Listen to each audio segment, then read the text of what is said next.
గడిచిన 5 సంవత్సరాలు శాసనసభ అంటే చాలా భిన్నంగా నడిచింది.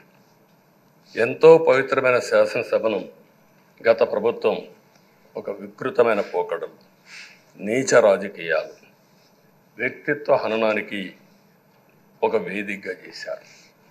ఇదే అసెంబ్లీలో దూషణలు, బూతులు, విక్రింతలు, కక్ష సాధింపులు, మైకు లేకుండా పోవడం ఒకటి కాదు, చాలా సమస్యలు వచ్చాయి.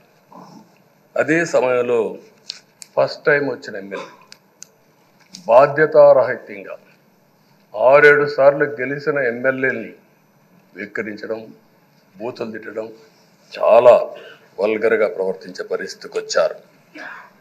ఆ రోజు ప్రభుత్వం యొక్క వైఫల్యాల్ని క్వశ్చన్ చేస్తే వాళ్ళపైన సభలోనే దాడి చేయడం, నీచంగా మాట్లాడడం, వాళ్ళ మనోభావాలు దెబ్బతీయడం, ఇవన్నీ చేసే పరిస్థితికి వచ్చారు. ఇక్కడుండే నాయకులు నేను చూశాను. ఆ రోజు తెలుగుదేశం పార్టీ 23 మంది గెలిచాం. జనసేన లేరు, బీజేపీ లేరు.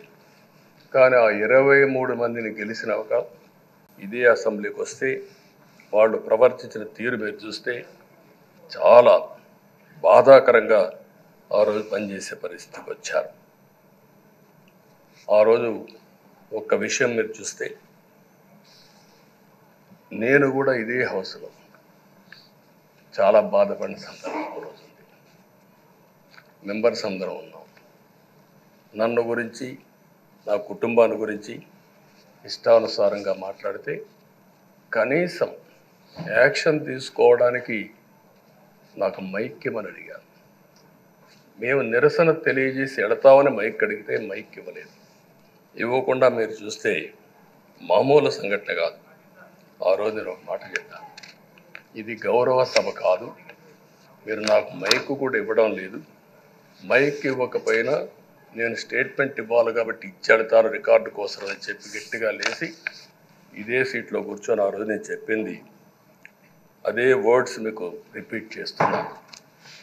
నేను స్టేట్మెంట్ ఇవ్వాలనుకున్నాను, మీరు మైక్ ఇవ్వకుండా చేశారు. అయినా నాకు బాధ లేదు. మళ్ళీ చెప్తున్నా, ముఖ్యమంత్రిగానే ఈ హౌస్కు వస్తాను తప్ప అదర్వైజ్ నాకు రాజకీయాలు అవసరం లేదు.